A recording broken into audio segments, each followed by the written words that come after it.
আসসালামু আলাইকুম প্রিয়দিনী ভাই বোনেরা আমার। আজকের এই ভিডিওতে আমরা আলোচনা করব 7টা কাজ করলে মানুষের ভাগ্য খুলে যাবে। মানুষের ভাগ্য ভালো হওয়া বা খুলে যাওয়া ইসলামী দৃষ্টিকোণ থেকে মূলত আল্লাহর রহমত, চেষ্টা ও সঠিক আমলের উপর নির্ভর করে।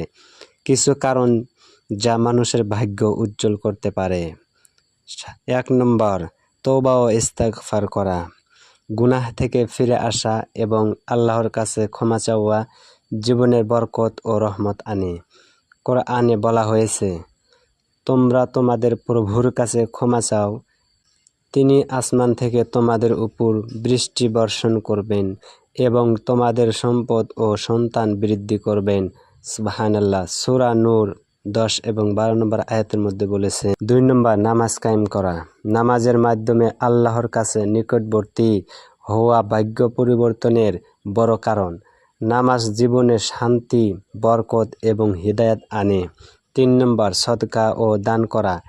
সদকা বিপদ দূর করে, রিজিক বৃদ্ধি করে এবং বরকত আনে। হাদিসে এসেছে, সদকা বিপদ দূর করে। তিরমিজি শরীফের হাদিস। 4 নম্বর, অভিভাবককে সন্তুষ্ট রাখা। মা বাবার দোয়া ভাগ্য উজ্জ্বল করার সবচেয়ে বড় উপায়। হাদিসে বলা হয়েছে, মা বাবার সন্তুষ্টি আল্লাহর সন্তুষ্টি। তিরমিজি শরীফের হাদিস। 5 নম্বর, সূরা ওয়াকিয়া পড়া। রিজিক বৃদ্ধির জন্য সূরা ওয়াকিয়া পড়ার ব্যাপারে আলেমরা বিশেষভাবে উৎসাহিত করেছেন। 6 নম্বর, সততা ও পরিশ্রম করা। হারাম থেকে বেঁচে হালাল উপার্জনে চেষ্টা করলে আল্লাহ বরকত দেন। 7 নম্বর, সবর ও শুকর করা। কষ্টে ধৈর্য ও নিয়ামতে কৃতজ্ঞতা ভাগ্যর দরজা খুলে দেয়। সুবহানাল্লাহ। প্রিয় দিনী ভাই বোনেরা আমার, এরকম গুরুত্বপূর্ণ ভিডিও পেতে চাইলে আপনারা অবশ্যই এই চ্যানেলটি সাবস্ক্রাইব করে আমার পাশে থাকবেন।